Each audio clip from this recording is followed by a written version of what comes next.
Assalamualaikum warahmatullahi wabarakatuh. Selamat datang di channel Langkah Terlarang. Semoga yang menonton video ini dalam keadaan sehat walafiat. Adapun yang sakit semoga penyakitnya diangkat oleh Allah Subhanahu wa Ta'ala dan diberikan kesehatan. Sebelum ke videonya silakan subscribe dan nyalakan ikon lonceng supaya tidak ketinggalan video terbaru dari saya. Di sebuah jalanan sempit pinggiran kota, seorang pria bernama Sarman berdiri dengan gagah mengenakan seragam polisi yang tidak resmi. Ia bukan anggota kepolisian sungguhan, melainkan polisi gadungan yang mencari mangsa untuk ditilang demi keuntungan pribadi. Suatu sore, seorang pria bersorban putih dan berjubah panjang mengendarai motor tua melewati Sarman. Melihat peluang, Sarman meniup peluitnya keras-keras. "Berhenti! Ini razia!" teriak Sarman. Habib Jaelani, pria berjubah itu, menghentikan motornya dengan tenang. Dengan senyum ramah, ia bertanya, "Ada apa, Pak Polisi? Anda melanggar aturan lalu lintas. Mana SIM dan STNK?"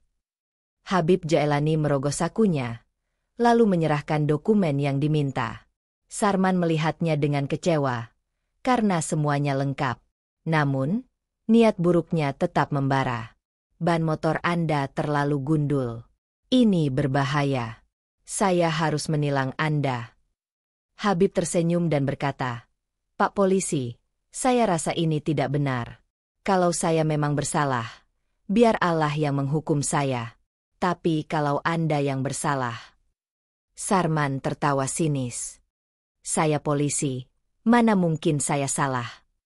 Tanpa basa-basi, Sarman merobek kertas tilang palsunya dan menyuruh Habib membayar denda di tempat. Namun, Habib hanya menggeleng dan berkata, "Saya tidak akan memberi uang haram. Semoga Allah memberi Anda petunjuk." Sarman menggerutu kesal, tetapi akhirnya membiarkan Habib pergi. Namun, ia tidak sadar bahwa hari itu adalah awal dari malapetaka besar dalam hidupnya. Malam harinya, Sarman tidur dengan nyenyak setelah menghitung uang hasil tilangan palsunya. Namun, di tengah tidurnya, ia bermimpi buruk. Dalam mimpinya, ia berada di tengah lapangan luas yang gelap. Dari kejauhan, terdengar suara Habib Jaelani yang bergema, "Sarman, Sarman, kau telah menilang orang yang salah." Tiba-tiba, tubuh Sarman terasa panas dan gatal. Ia melihat tangannya berubah menjadi berkuku hitam, kulitnya mulai berbulu, dan moncongnya memanjang. Ia berusaha berteriak, tapi hanya suara "oing, oing" yang keluar dari mulutnya. Ia terbangun dengan napas tersengal, keringat membasahi tubuhnya. Dengan panik, ia meraba wajahnya. Semuanya masih normal. "Mimpi buruk saja," gumamnya sambil mengusap wajah. Namun, ia tidak menyadari bahwa ini baru awal dari bencana yang sebenarnya. Keesokan paginya, Sarman bangun dengan rasa aneh di tubuhnya. Kepalanya pusing, kulitnya terasa gatal, dan ada sensasi geli di sekitar hidungnya. Saat ia bercermin, matanya membelalak. Hidungnya tampak sedikit lebih besar dari biasanya, dengan warna agak merah muda. Ia mengerjap-ngerjapkan mata, berpikir mungkin masih mengantuk. "Ah, ini cuma efek kurang tidur," katanya, mencoba menenangkan diri. Namun, saat ia mengambil sarapan, sesuatu yang lebih aneh terjadi. Saat menggigit roti, ia merasa giginya lebih besar dan lebih kuat dari biasanya. Ia mendekat ke cermin lagi dan terkejut melihat giginya mulai menyerupai taring babi. "Apa-apaan ini?" Sarman berteriak panik.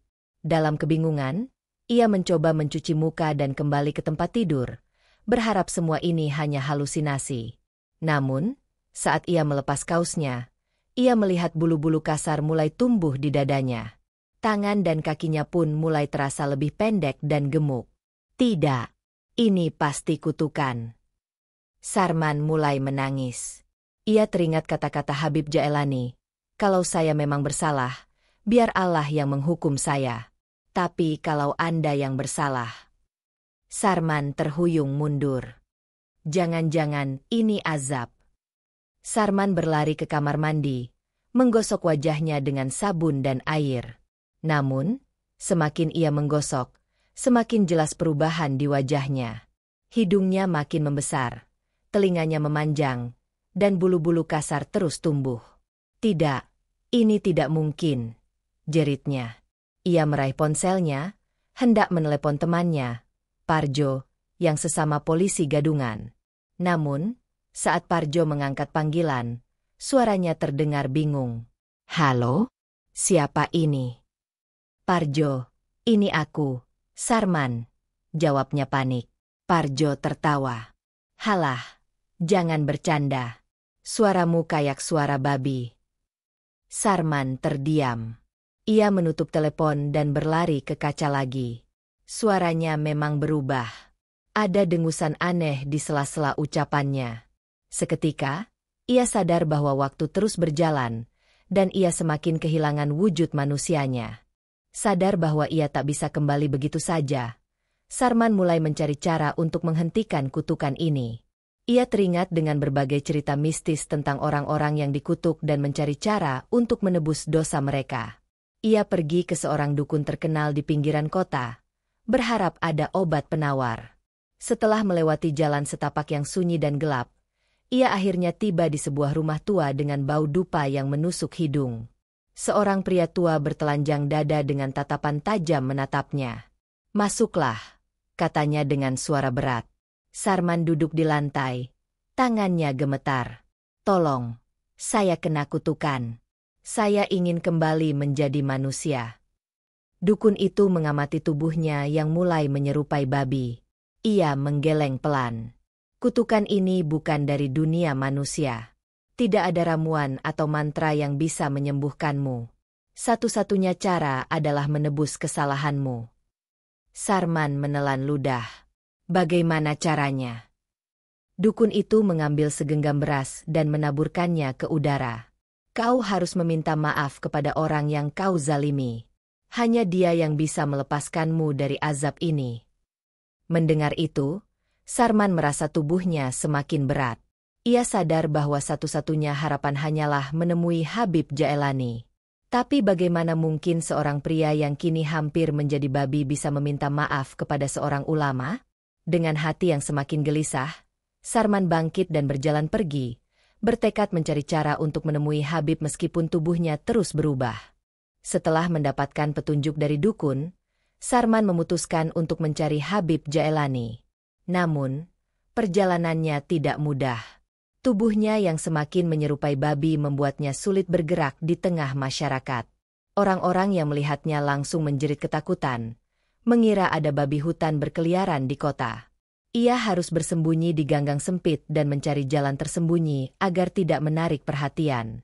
Di tengah perjalanan, rasa lapar mulai menyerangnya. Ia melihat sebuah warung makan, tetapi menyadari bahwa ia tidak bisa lagi makan seperti manusia biasa. Dengan penuh perjuangan, ia melanjutkan perjalanan, berharap bisa menemukan Habib sebelum ia sepenuhnya kehilangan sisi manusianya. Setelah perjalanan yang penuh penderitaan, Sarman akhirnya tiba di depan pesantren tempat Habib Jaelani mengajar. Dengan tubuh yang semakin menyerupai babi, ia bersembunyi di balik pohon, menunggu waktu yang tepat untuk mendekati sang Habib. Ketika Habib keluar dari masjid setelah mengajar, Sarman mencoba mendekat. Namun, seorang santri melihatnya dan berteriak, "Babi!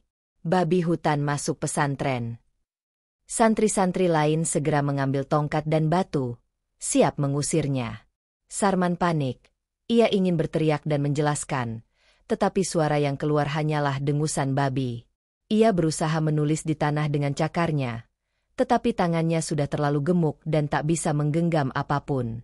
Habib Jaelani yang mendengar keributan itu segera keluar dan menenangkan para santri. "Jangan sakiti makhluk Allah.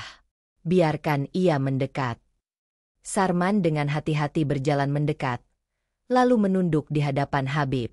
Matanya basah, penuh penyesalan. "Kau ingin mengatakan sesuatu, wahai makhluk Allah?" tanya Habib dengan lembut. Sarman berusaha keras menggerakkan mulutnya. Dengan suara berat dan aneh, ia akhirnya berkata, "Saya, Sarman." Habib terkejut, begitu pula para santri. Suasana hening seketika. Semua menunggu kelanjutan pengakuan Sarman. Habib Jaelani menatap Sarman dengan penuh belas kasih. Para santri masih terkejut melihat seekor babi berbicara. Namun, Habib tetap tenang. "Sarman, apakah kau datang untuk meminta ampunan?" tanyanya. Dengan air mata berlinang, Sarman mengangguk. Saya menyesal. Saya tidak ingin seperti ini. Tolong bantu saya, Habib." Habib menghela napas panjang. "Allah Maha Pengampun, tetapi kau harus sungguh-sungguh bertaubat. Sudahkah kau menyadari kesalahanmu?"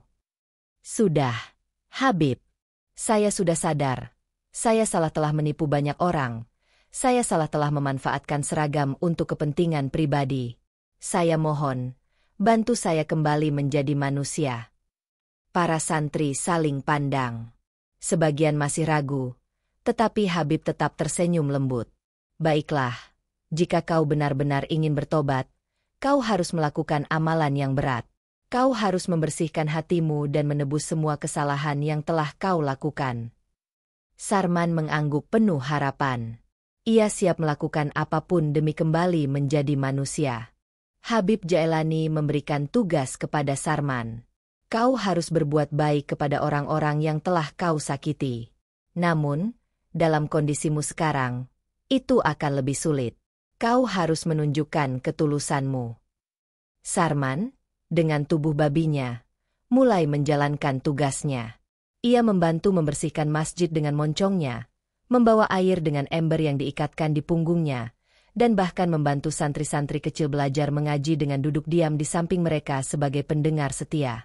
Awalnya, banyak yang mengejek dan takut padanya, tetapi lambat laun mereka mulai menerima keberadaannya.